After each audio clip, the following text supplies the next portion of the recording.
नमस्कार, स्वागत है आपका हमारे YouTube चैनल पे। हम क्लास 7 एनसीईआरटी हिस्ट्री को कवर कर रहे हैं। पहला अध्याय मध्यकाल में भारत हम कर चुके हैं। आज का जो हमारा वीडियो है वो दूसरे अध्याय को लेके है, नए राजा और राज। तो चलिए शुरू करते हैं। कक्षा 7 इतिहास का दूसरा अध्याय है नए राजा और राज्य। जैसा कि हम सबको पता है कि कक्षा 7 में हमें मध्यकालीन भारतीय इतिहास को पढ़ना है और जो भारत का मध्यकाल रहा है वो 700 से 1750 ईस्वी के बीच का रहा है। लगभग 1000 वर्षों का शासनकाल रहा है। कक्षा 6 में आपने हर्षवर्धन के साम्राज्य के बारे में पढ़ा होगा। हर्षवर्धन की मृत्यु के बाद भारत में बहुत सारे क्षेत्रीय शक्तियों का उदय हुआ। उस काल में क्या होता था कि जो राजा होते थे उनके द्वारा कुछ बड़े बड़े जमींदारों को और कुछ सैन्य प्रमुखों को विशेष अधिकार प्रदान कर दिया जाता था, जो सामंत कहलाते थे। ये सामंत राजा को शासन चलाने में मदद करते थे। वो किसानों से कर वसूलते थे। उसके बाद सामंतों के पास अपनी एक छोटी सेना होती थी जिससे ये राजाओं को युद्ध के समय मदद करते थे। यही सामंत जब थोड़े शक्तिशाली हो जाते थे और संपदाशाली हो जाते थे, बहुत सारी संपदा हासिल कर लेते थे, तो ये खुद को महासामंत और महामंडलेश्वर घोषित कर देते थे और अपनी स्वतंत्र सत्ता स्थापित कर लेते थे। इस अध्याय में हम कुछ नए राजवंशों के बारे में पढ़ेंगे, जैसे दक्कन में राष्ट्रकूट राजवंश, पूर्वी भारत में पाल राजवंश, मध्य और पश्चिम भारत में गुर्जर प्रतिहार। इनके बारे में हम पढ़ेंगे। पहले इनको हम मानचित्र में देख लेते हैं।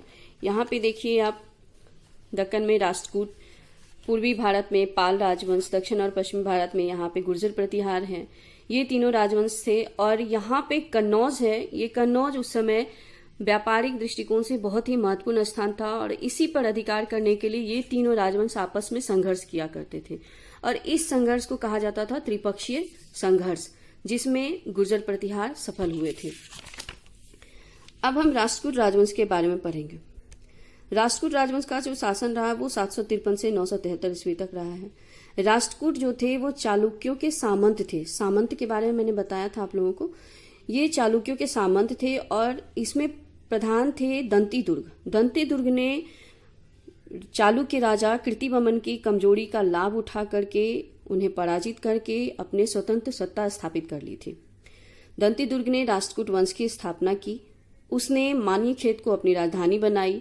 उसके बाद उसने कुछ उपाधियां धारण की, जैसे महाराजा धीराज, परमेश्वर, भट्टारक। राष्ट्रकूट राजाओं ने कैलाशनाथ मंदिर, एलोरा, एलिफेंटा की गुफाओं का निर्माण करवाया। यहाँ पे कुछ राष्ट्रकूट राजवंश के कुछ राजाओं का नाम दिया हुआ है, जैसे अमोघ वर्ष, कृष्ण प्रथम, ध्रुव, गोविंद तृतीय। अब पाल वंश के बारे में थोड़ी सी जानकारी हम लेंगे। जैसे पाल वंश का जो शासनकाल रहा है वो 750 से 1174 ईस्वी के बीच रहा है। पाल वंश पूर्वी भारत में एक बहुत ही शक्तिशाली राजवंश था। इसकी स्थापना गोपाल ने की थी। पाल राजवंश का विस्तार वर्तमान बिहार और बंगाल तक था।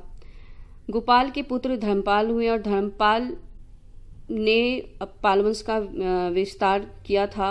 धर्मपाल के समय ही ये त्रिपक्षीय संघर्ष जो तीनों राजवंशों के बीच हुआ था, उन्हीं के समय हुआ था। उसके बाद धर्मपाल ने भागलपुर में जो विक्रमशिला विश्वविद्यालय उसकी स्थापना भी की थी। नालंदा विश्वविद्यालय का जो शैक्षणिक स्तर था वो गिरने लगा था, उसको देख करके उन्होंने विक्रमशिला विश्वविद्यालय की स्थापना की थी। धर्मपाल के बाद उनका पुत्र देवपाल देवपाल राजा बना, जिसने पाल वंश का विस्तार असम, उड़ीसा और नेपाल के कुछ क्षेत्रों तक किया। पाल वंश के जो राजा होते थे वो बौद्ध धर्म को मानने वाले होते थे। उन्होंने बौद्ध धर्म के उत्थान के लिए बहुत सारे काम भी किए। पाल वंश के शासकों ने लगभग 400 वर्षों तक शासन किया। इसके बाद के राजवंश गुर्जर प्रतिहार। पालों के बाद उत्तर भारत की सबसे महत्वपूर्ण शक्ति गुर्जर प्रतिहारों की थी। इस साम्राज्य का संस्थापक हरिश्चंद्र था और इस साम्राज्य के सबसे प्रथम महत्वपूर्ण शासक जो थे वो नागभट्ट प्रथम थे। गुर्जर प्रतिहारों ने पश्चिम मध्य भारत तक अपनी भौगोलिक सीमा का विस्तार करके एक विशाल साम्राज्य स्थापित किया था। अब हम चोल राजवंश के बारे में पढ़ेंगे। चोल राजवंश जो था वो 9वीं शताब्दी से 13वीं शताब्दी तक उसका शासनकाल था। दक्षिण भारतीय राज्यों में चोलों का राज सबसे प्राचीन था। चोल राजवंश की स्थापना विजयालय ने की थी। उसने पल्लवों के राजनीतिक दुर्बलता का लाभ उठा करके तंजौर पर अधिकार कर लिया और स्वतंत्र राज्य की स्थापना की थी। चोल शासक परांतक प्रथम को राष्ट्रकूट राजा कृष्ण द्वितीय से हार का सामना करना पड़ा था। हार के बावजूद भी उसने हिम्मत नहीं छोड़ी थी और अपने राज्य को शक्तिशाली बनाने में लग गया था। इसने पांड्य राज्य पर भी विजय हासिल की थी। उसके बाद चोल वंश के राजाओं में राजराज प्रथम को भी काफी शक्तिशाली माना जाता है। वह एक महान विजेता था ही, साथ साथ एक बहुत बड़ा साम्राज्य निर्माता था। उसने बहुत सी विजय हासिल की थी। उसने समुद्र के महत्व को समझा था और सामुद्रिक विजय के लिए वो निकल पड़ा था और उसी के तहत उसने लंका के उत्तरी भाग और मालदीव नामक द्वीपों पर अधिकार कर लिया था। इसका लाभ ये हुआ था कि पश्चिमी व्यापार से जो धन प्राप्त हुआ था उसने चोल साम्राज्य को आर्थिक रूप से काफी मजबूत कर दिया था। हालांकि राजराज बहुत दिनों तक इस क्षेत्र पर अपना नियंत्रण नहीं रख पाया था, लेकिन राजराज को एक कुशल प्रशासक, कला और विद्या का संरक्षक तथा उदार और सहिष्णु राजा भी कहा जाता था। राजराज प्रथम का पुत्र राजा राजेंद्र चोल वंश का दूसरा प्रतापी शासक बना था। उसने अपने पिता की विरासत को अक्षुण्ण रखते हुए थल और जल सेना के आधार पर साम्राज्य का विस्तार किया था। उसके काल में भी चोलों की शक्ति में काफी वृद्धि हुई थी। उसने चालुक्य, पांड्य, चेर और पाल शासक को हराया था। अपने शासक के 5वें वर्ष में उसने संपूर्ण श्रीलंका पर विजय प्राप्त कर ली थी। उसके बाद उसने दक्षिण और पूर्व एशिया के कुछ देश जैसे जावा, सुमात्रा आदि पर भी विजय हासिल कर ली थी। राजेंद्र के बाद चोल साम्राज्य का धीरे धीरे पतन शुरू हो गया था। अब इस राजवंश के शासनकाल में झारखंड पे भी असर पड़ा था, उसकी जानकारी ले लेते हैं। जैसे गुर्जर प्रतिहार, राष्ट्रकूट और पाल राजाओं की जो पारस्परिक प्रतिद्वंदिता थी, उससे झारखंड की राजनीति और संस्कृति पर भी असर पड़ा था। उनमें से कोई न कोई अवसर पा करके इस क्षेत्र पर अपना प्रभुत्व स्थापित कर लेता था। जैसे चतरा के इटखोरी में महेंद्रपाल के शिलालेख से ये सिद्ध हो जाता है कि 9वीं शताब्दी के उत्तरार्ध में गुर्जर प्रतिहारों ने छोटा नागपुर खास के सीमावर्ती इलाकों पर कब्जा कर लिया था। उसके बाद हम पढ़ेंगे चोल प्रशासक के बारे में। चोलों ने एक विशाल साम्राज्य की स्थापना की, उसके साथ साथ इनके प्रशासन की समुचित व्यवस्था की थी और केंद्रीय प्रशासन का जो सर्वोच्च अधिकारी होता था वो राजा होता था। उसके अधिकार असीमित होते थे। युवराज को प्रशासन में महत्वपूर्ण स्थान दिया जाता था। राजा मंत्रियों और अनेक पदाधिकारियों की सहायता से शासन करता था। प्रशासन की सुविधा के लिए विशाल चोल साम्राज्य को 6 प्रांतों में बांटा गया था, जिसे मंडलम कहा जाता था। महत्वपूर्ण प्रांतों का प्रशासन राजघराने से संबंधित व्यक्ति को ही दिया जाता था। चोल साम्राज्य की प्रशासनिक इकाई को अवरोही क्रम में इस प्रकार से रखा गया था: राज्य, मंडलम, नाडु और कुर्रम। स्थानीय स्वशासन के बारे में भी बात करते हैं चोल राजवंश की। चोलों की जो स्थानीय स्वशासन थी वो काफी अनूठी थी, वो प्रणाली काफी अनूठी थी। इनकी चोलों के स्थानीय प्रशासन व्यवस्था को वारियम कहा जाता था। ये व्यवस्था समिति प्रणाली पर आधारित था और चोल अभिलेखों में 3 प्रकार के ग्राम सभा का उल्लेख मिलता है, जो है उड़ सभा और नगरम। उड़ जो होती थी वो गांव वालों की ग्राम परिषद होती थी। सभा या महासभा गांव के वरिष्ठ ब्राह्मणों की सभा होती थी। और नगरम का जो उल्लेख किया गया है ये व्यापारिक केंद्र के संबंध में किया गया है। नगरम की जो प्रशासनिक व्यवस्था होती थी उसमें व्यापारियों को ही शामिल किया जाता था। प्रत्येक गांव में ग्राम सभा की सहायता के लिए कुछ वेतनभोगी कर्मचारी होते थे, जिन्हें मध्यस्थ कहा जाता था। और जो ग्राम सभा की जो जिम्मेदारी होती थी वो होती थी केंद्रीय अधिकारियों को सहायता प्रदान करना, कर वसूलना, अपराधियों को दंडित करना, शिक्षा, मंदिर और सिंचाई की व्यवस्था करना। चोल राज्य को भूमि और व्यापार कर से राजस्व प्राप्त होता था। इस कर का एक हिस्सा राजा के लिए रखा जाता था और दूसरे भाग को सार्वजनिक निर्माण कार्य जैसे सड़क बनाना, तालाब बनाना, राज कर्मचारियों को वेतन देना, स्थल और सेना और जल सेना का खर्च वहन करना, मंदिरों के निर्माण में खर्च किया जाता था।